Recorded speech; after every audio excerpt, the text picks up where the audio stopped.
Praise the Lord, viewers. We are in this house.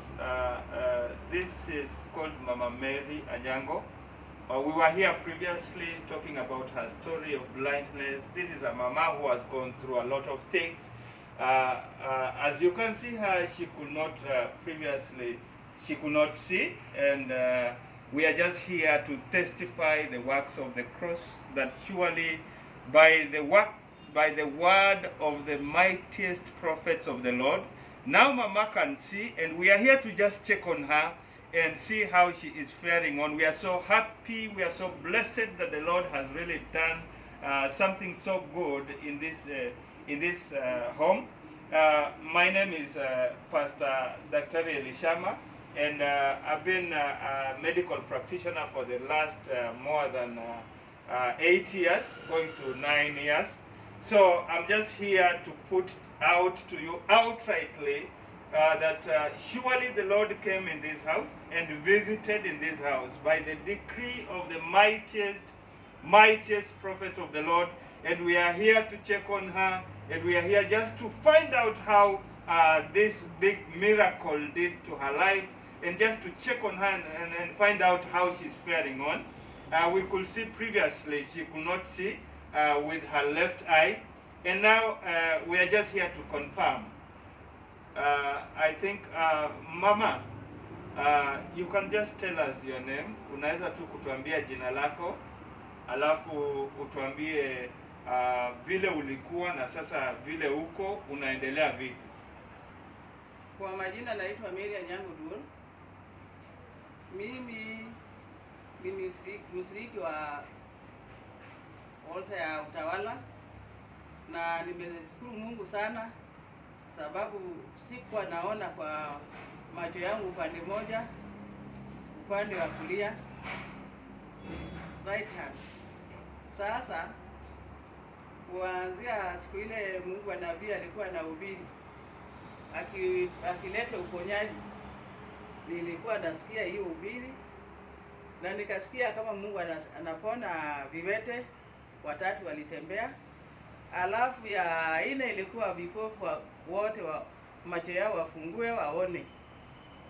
Saa hiyo ndio nilikuwa nimeangalia, nikafungua macho yangu kuangalia hii roof, nikaona, kuangalia dirisha nikaona, kuangalia huko pale ya kitanda nikaona kitanda na net, na nikafunga hii macho yangu upande moja, na nikaona naweza kuona hii upande hii nyingine ilikuwa sioni kabisa. Alafu saa hiyo nikaona macho imefungua, naweza kuona kila pahali, hata ukuta mimi naona, hata maneti iko kwa kitanda naona. Sasa nikajua kumbe Mungu amenitendea, ametembelea mimi, nikapata uponyaji. Alafu kwa upande wa mwili, mimi nilikuwa mdhaifu, nilikuwa mgonjwa sana, nilikuwa siwezi kutembea mguu, nilikuwa na arthritis, nilikuwa nanisika mguu, nilikuwa nalala tu chini, nilikuwa na ugonjwa ya diabetes, hypertension, ugonjwa ya H. pylori, ugonjwa ya ulcer na amoeba. Yote ilikuwa kwangu, na nikaona hiyo yote Mungu alinitendea, ikatoka kwangu. Sasa nikabaki mzuri, mimi naweza kutembea. Precious viewers, as you have heard from Mama Mary here, indeed she was in a dire situation. Whatever she's just trying to explain in Swahili is that she had multiple conditions, starting from rheumatoid arthritis, she had hypertension, she had what you call she had amoeba, she had ulcers, high blood pressure. Now, what we are just talking about to you today, right outrightly, is that because of the high blood pressure, our precious Mama here lost sight on the right eye. She could barely see nothing, as we can attest from her. But then we are here to celebrate the Lord. And Mama, kindly tell us, what could you not do that you can do now? Unaweza kufanya nini chenye hungeweza kufanya kabla ya kuona? Wakati mimi nilikuwa sijaponywa, mimi nilikuwa siwezi kutoka hapa peke yangu niende kununua chakula. Hata kutembea kwa barabara nilikuwa siwezi.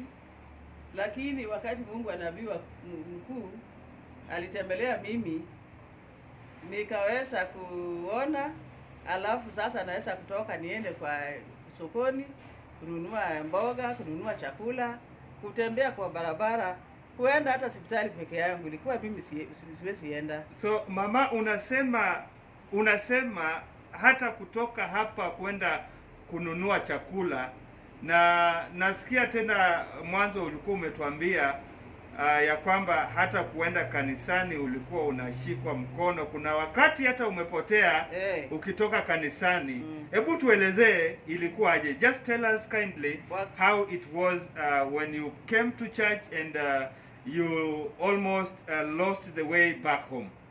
Nilikuwa nikitoka kwa nyumba nataka kwenda kanisani, kutembea kwa njia hapa kwa barabara, kufika pale magari iko nyingi, mimi nasimama na ngoja mtu akitoka nyuma, ndio mimi naongea kwa na bembeleza yeye asike mkono yangu aruke na mimi barabara.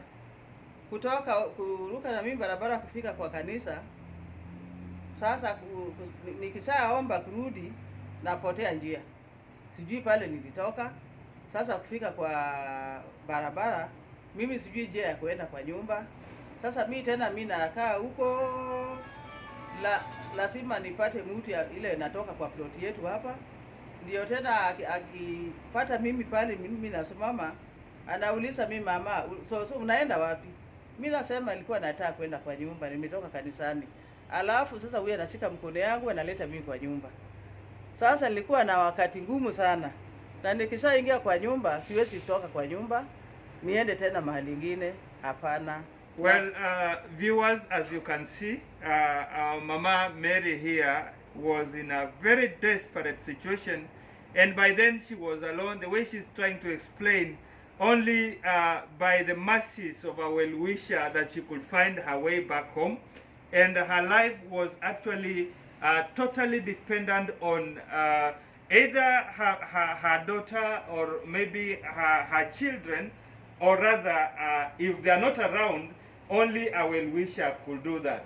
Now Mama, jaribu tu kutuelezea vile hii uponyaji imekusaidia na vile unaendelea. Tunaona ya kwamba bado bado unazidi kuona tu vile tulikuacha, na unaniambia ya kwamba she told me that the sight has really improved from when she started. Can you just tuelezee tu kwa ufupi ya kwamba huu uponyaji ilimaanisha nini kwa maisha yako? Hii uponyaji imenisaidia sana sana sana sana. Sababu yes, mimi nilikuwa siwezi kuinama hivi chini. Mimi siwezi kuweka kichwa yangu chini hivi. Yes. Mimi nilikuwa siwezi kupika hata chakula. Yes. Wakati mtoto yangu anaenda kazini na mimi nabaki kwa nyumba peke yangu, ilikuwa inabidi saa nyingine mimi nasinda njaa mpaka usiku. Viewers, she's just trying to explain herself and how desperate this condition was. In this house we are in, she used to stay, and actually apparently she's still staying with the daughter. When the daughter leaves for work, when the daughter leaves her in this house, she could barely do nothing, and she could just stay there helplessly until the daughter comes back to help her out. She could not even cook, she could not do anything. But as we can see right now, the Lord has really done it, and we really glorify the Lord.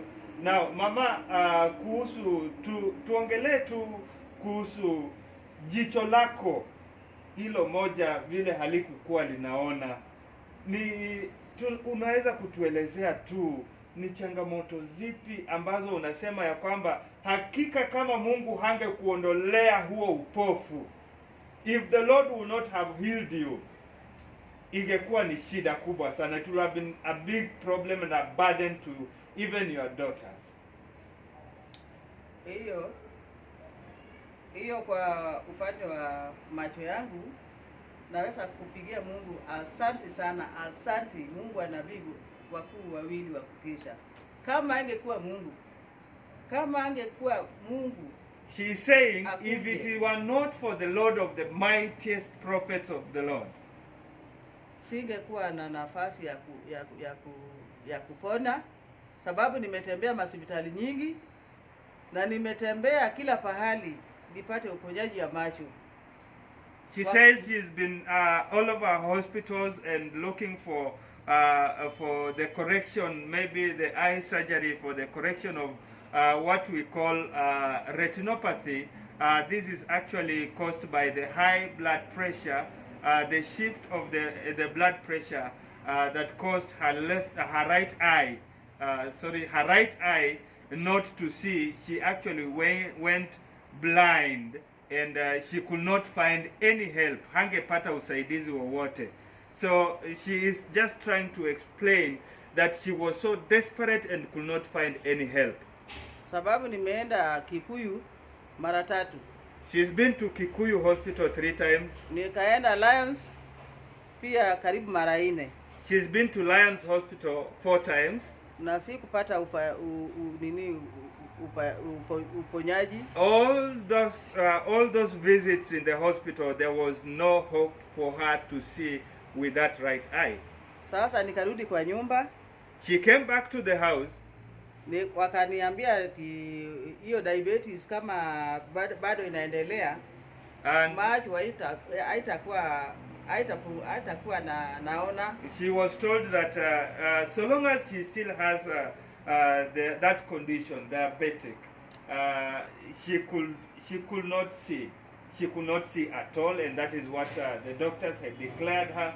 And as we can see, Mama here, she was actually declared blind on the right eye, and it was settled by the doctors. And they said up to this far, when it reaches here, we cannot do anything. Now, Mama, what we want to do, chenye tunataka kufanya tu ni kujua kabisa ya kwamba vile tulikuwa hapa tukaacha huo muujiza ya kwamba Mungu amekutendea.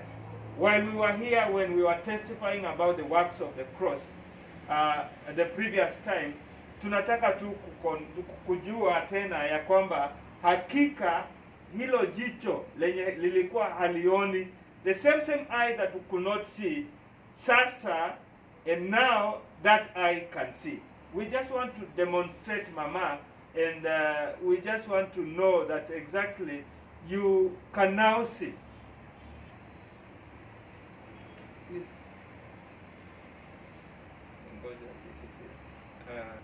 Shosho, ulisema unaweza soma mpaka Bible sahi. Naomba uchukue hiyo Bible yako alafu utusomee tu kidogo kutoka kwa hiyo Bible. Ilikuwa kuna vitu siwezi kufanya kabla Mungu anabii hajaponya macho yangu. Yes. Lakini saa hii naweza kusoma Bible kidogo kama nimefunga macho yangu. She can read some few words from the Bible with the right eye. Now, let us see now how she is picking up the Bible and to read. Wacha tuone vile atachukua Bible na atusomee kidogo. Sio chukua Bible. Sasa ukishachukua Bible hivyo ufungue na utafunga hilo jicho lenye linaona. You will close the eye that is usually normal and read with your right eye that was blind. Utasoma na hilo jicho lenye lilikuwa pofu. Haya, utamfungia jicho.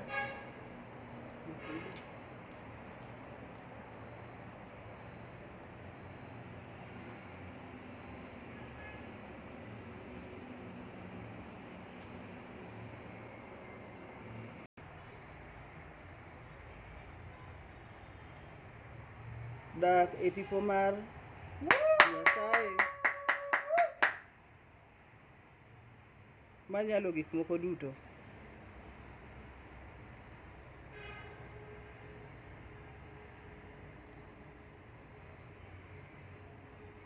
Ng'at modak e tipo mar Nyasaye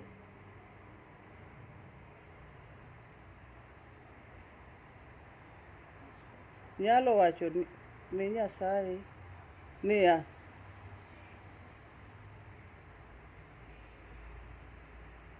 in e okumbana,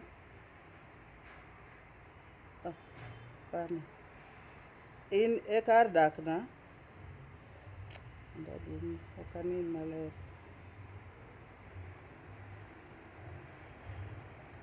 In e okumbana, kendo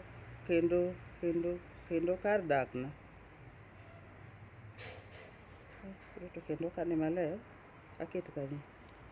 Well, we are having a very good time in this house, and surely the Lord has done it. As you can see, Mama Mary can now read from the book of Psalms, and we are here just enjoying the good works of the cross. Whatever Christ has done to this family, we are so happy. And I'm yet to ask Mama, what else can you do that you could not do during that time your right eye was blind? Ni nini unaweza kufanya chenye ungeweza kufanya tena na hilo jicho?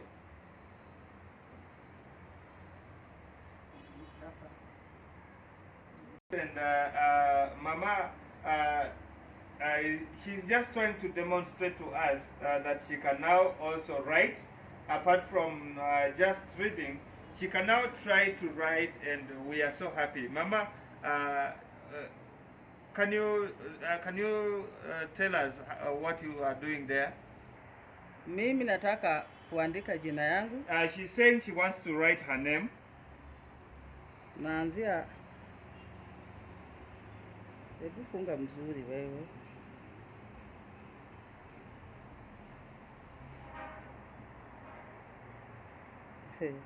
Kuandika sasa itakuwa shida.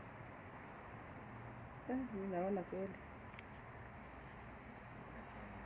itakuwa shida sasa. Naandika kweli?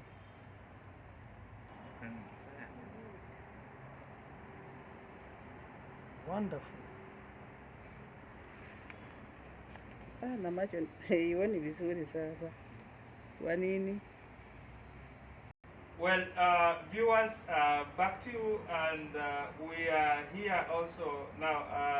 As we have told you that Mama Mary Anyango could not see, and now she can see. We just want to hear from the people that she stays with, and together with us here is the granddaughter, and we just want to hear her views about the situation of Mama Mary, how it was before, how she knows her, and who she is to her, and the challenges they used to have previously before Mama could see. Thank you so much, my sister. Kindly tell us your name. I'm Zilpa Owino. And she says she is Zilpa Owino. Anasema yeye ni Zilpa Owino. Who are you to Mama Mary?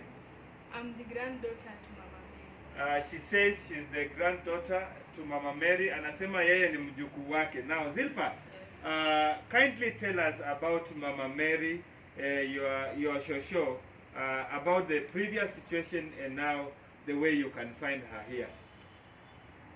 Akika, there is a big difference because I can recall on 2019 when she was still at home.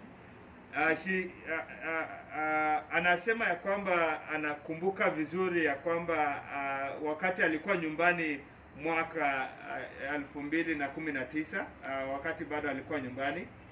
She used to complain about her body. She wasn't feeling well. Hata akienda kwa shamba, she couldn't dig. Alikuwa analalamika sana juu ya mwili na viungo, hangefanya chochote, hata kama angeenda kwa shamba hangelima. So ikabidi my aunt akamwambia kuja huku Nairobi for some checkups. So the aunt prompted her to come to Nairobi for checkup. So when she just came here, the situation wasn't. Vile alikuja Nairobi hali ikazidi kudhoofika. But then I was still at home, I was in Form 4. She says she was still back at home in Form 4. But we used to call anakuambia still no progress. Walikuwa wakizungumza naye kwa simu, anasema bado hakuna mabadiliko. So when I came here on August 2020 last year, vile alipokuja hapa mnamo Agosti mwaka 2020, I was staying with my dad at Babadogo. Alikuwa anakaa na babake Babadogo. So one day I came to pay a visit to Shosh. Siku moja akakuja kutembelea shosho wake. And the way I found her, no. Na vile alimpata, tafadhali tuambie tu vile ulikuja ulimpata akiwa hali gani? She was sick. Alikuwa mgonjwa, She was tired. Alikuwa amechoka. She lost her weight. She was not the shosho that I saw 2019. So alikuwa anataka atoke angalau afanye exercise twende naye kwa soko. Okay. So the way I saw 2019 nilidhani bado ni yeye tu. So when tulitoka nje, when they came outside of the house, then she told me hold my hands. Akamwambia amshikilie mkono. Then I was like, why? Akajiuliza mbona. Then she told me I lost my sight. Akamwambia haoni. It was like a joke to me because I didn't believe it. Hakuamini kwa sababu aliona ni kama ni mzaha. Then she told me I'm serious, hold my hands. Akamwambia ni ukweli, wewe nishikilie mkono sioni. Then I just told them for the sake of it. Nikamshikilia tu kwa kumsaidia tu. So when we were walking out of the gate, vile walivyotoka nje ya lango, aliambia usiniharakishe twende tu pole pole. She instructed her to just go slowly. Then I asked her why. Nikamuuliza mbona shosho? Akaniambia sisi poa. The shosho told the granddaughter that she's not feeling well. Then nikamuuliza mbona ungeniacha niende peke yangu?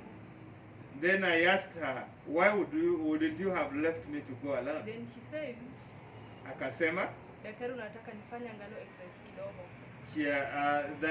The doctor told Shosho that she should do some exercise. But being that I'm always alone at home, ya kwamba lakini licha ya kwamba niko nyumbani peke yangu, huwa nashinda tu nimekaa sitembea peke yangu sioni. She stays input and she stays at home because she cannot see, she cannot go outside and do that exercise. So we walked for around 5 minutes. After kutembea mnamo dakika 5, then aliniambia nguvu inamuishia, she has to rest. Then she says she's tired, she wants to rest. Then akaenda kalini kwa certain kibanda was there along the road. She went and alienda akaegemea kwa kibanda. So nikamngoja then akaniambia nishapata nguvu tuendelee na safari. She waited for some time, then incidentally the shosho told her now okay, we can continue. It wasn't that easy. It wasn't that because easy. Anytime nikitoka mnamshika, akienda kuvuka unamshika, then I was like, hey, next time I want to come back. This thing actually wasn't so easy to the family, and as you can see the granddaughter explaining, she even ceased to come back because of the hard work she could do on church for her to walk with her together. Because to me, kwa sababu kwake sikujua nile serious I was like, hey, she never expected that it could be that serious. Kwa hakika I didn't came back. And it is true up to today, when we have found her in this house, she never came back up to today. So nikakaa now this year. Now huu mwaka tukakuja huku tarehe 1 sherehe. She came first of it was still 1st of January though, baada ya kuwa naona. She came 1st of January. Nile tu tulikuja cause alinvite wajukuu wake. She just came because of the ceremony. Then I was like, nenda na mimi kwa soko. I was not there. Yeah, she actually declined to go with Shosho to take her to the market. So I don't know it was March or April, but I remember my aunt calling my dad at midnight. Yes, yes. That Owino, my dad is Owino. Yes. Mama ameona. So she recalls very well that the father was called at midnight, and the father who happens to be Owino, is the firstborn son to Mama Mary. Now she heard the dad being called at that midnight that Mama Mary is now seeing. Na hatuku believe because I wasn't asleep, I and my brother. Yeah, she couldn't believe because she was not asleep by then. Then we were like, ameona aje na hakuwa ameona for that time.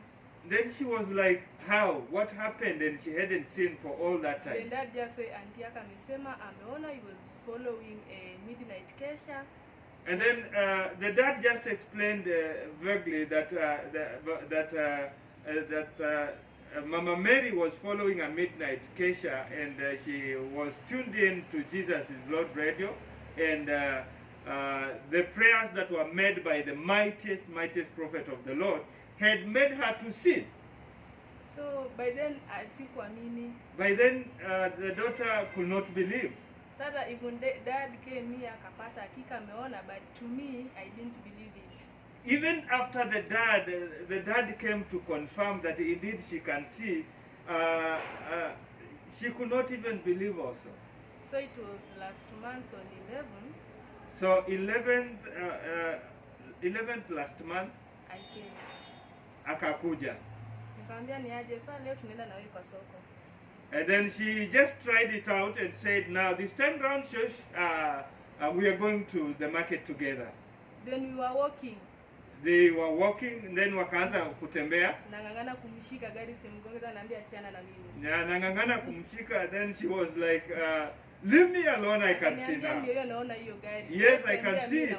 She says, I can see that vehicle. Then leave me she alone. went ahead and I was like this staring at her. Then she actually dramatized the whole event, and akamwacha aende, alafu yeye akabaki akimwangalia. Nikaona kipenya penya kwa watu, though she didn't recognize that nilikuwa nimesimama. So she saw her maneuver through people, and although the church did not realize that she had left, and just to watch how she can maneuver around. So when she was turned around, nikajifanya nilikuwa natembea naye. So vile aligeuka, then the daughter also pretended that she is now going. Alinishtua juu akuchoka. For the first thing, complained that I am tired, I have to rest. That was so amazing, because now this daughter is explaining to us a very big thing here, that the same church whom she could walk and rest, they walked during that day, they walked without rest. Walitembea tu wakaenda kwa soko na hakuchoka. Again tukarudi, akaniambia we have to go to this supermarket.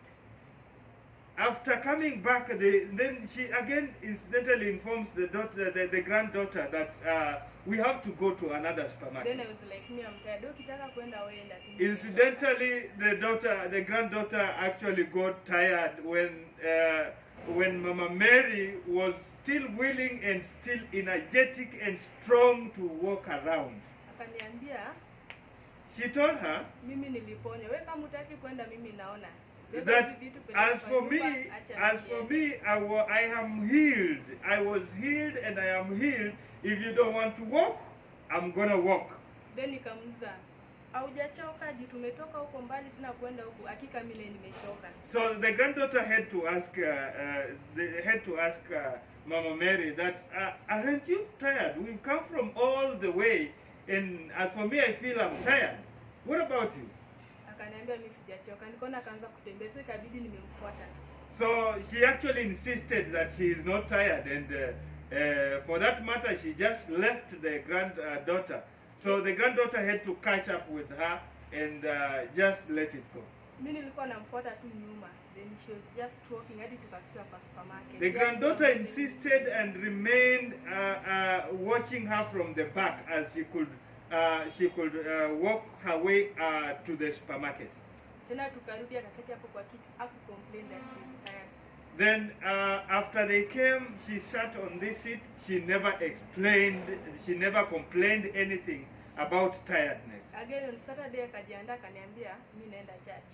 On Saturday, again, she prepared and told the granddaughter that I'm going to church. Then nikamwambia utaenda peke yako urudi. The granddaughter was curious to ask, and she asked her, are you going to manage to go on your own and come back? Akasema she has the sight, venye ametoka hapa ndio venye atarudi. She actually told the granddaughter outrightly that I now have sight. She insisted that I was blind and now I can see. Now I have the sight, I have to go, I will go and come back safely. I was very worried because sikuamini. She couldn't, the granddaughter could not believe even up to this Then time. nikamwambia ningekupeleka ni venye I have a cut inaanza saizi. So she actually opted to, she wanted to accompany her, but unfortunately she had an exam that was waiting for her. So just told her, wewe chukua kifungu, ukilemewa unicorn. She said, well, you just take the key and go to church. If anything, I'm just available for you. Shesha alienda kanisani akajipeleka yake. The Mama Mary actually managed to go to church on her own and came back to the house safe and sound. Then sikumwambia chochote, nikuja tu nikanyamaza. So the granddaughter just kept quiet. She never told her anything. Then I texted my brother. Then she went to her phone and texted her brother. Nikamwambia kika Mungu ni mwaminifu. She actually told the brother, surely God is faithful. Then he was like, nini imefanyika? Nikamwambia, wezi amini, Dani anaenda church peke yake arudi kama hujamwescort hata. Then the brother actually was curious and asked, what is it are you talking about? And she was like, are you aware that Josh can go to church? Mama Mary now can go to church on her own and come back safe and sound without even being escorted. Then akaanza, uko serious na tunasema? Nikamwambia, I'm very serious. So the brother was like, are you serious with what you're saying?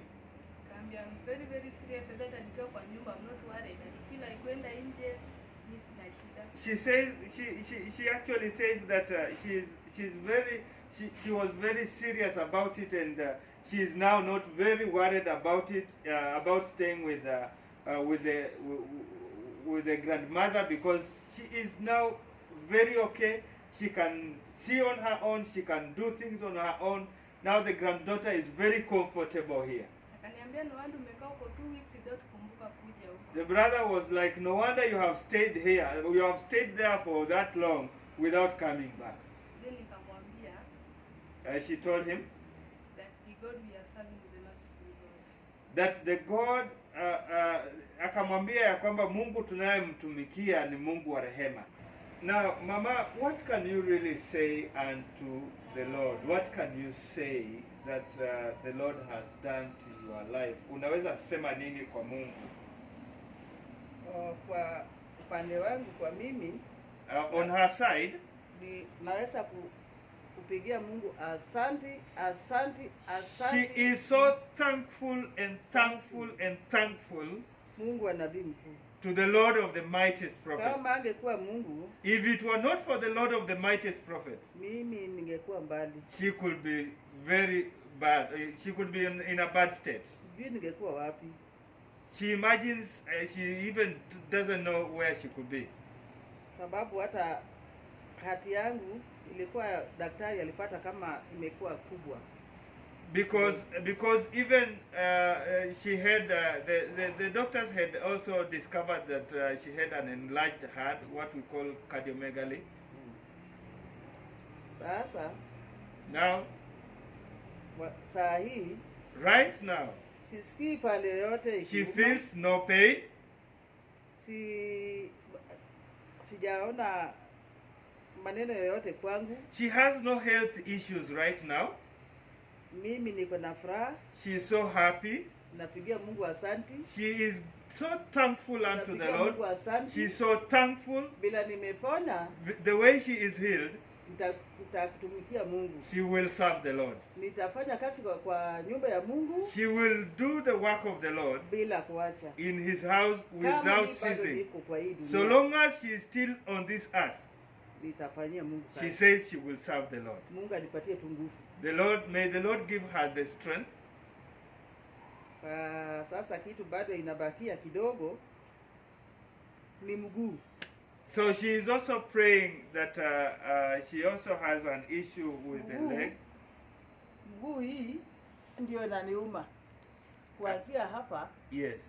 Hapa kuna kitu inafura na hii kuanzia hapa kuja pande hii ndio inaniuma sana sana, kama sasa moto inawekwa moto ama maji. So she is still she's still praying that whatever the work that the Lord has begun on her body by restoring her sight, that she is still praying that the Lord would heal her leg, which is occasionally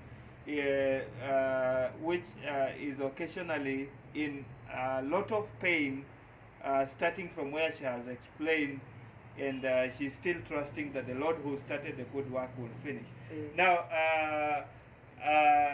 let us just talk to the granddaughter. Now, my sister, what can you say unto the Lord? Unaweza sema nini kwa Bwana because of this miracle, kwa huu muujiza ambao Mungu ametenda kwa hii nyumba? To me, I can just glorify the name of the Lord. Anasema ya kwamba kwake yeye anaweza tu litukuza jina la Bwana. Because he has done more than our expectations. Kwa sababu ametenda kuzidi kiwango cha matarajio yao. And as long as we are here, na anasema tu kwa minajili tuko hapa, we want to cease worshiping him. tutamwabudu.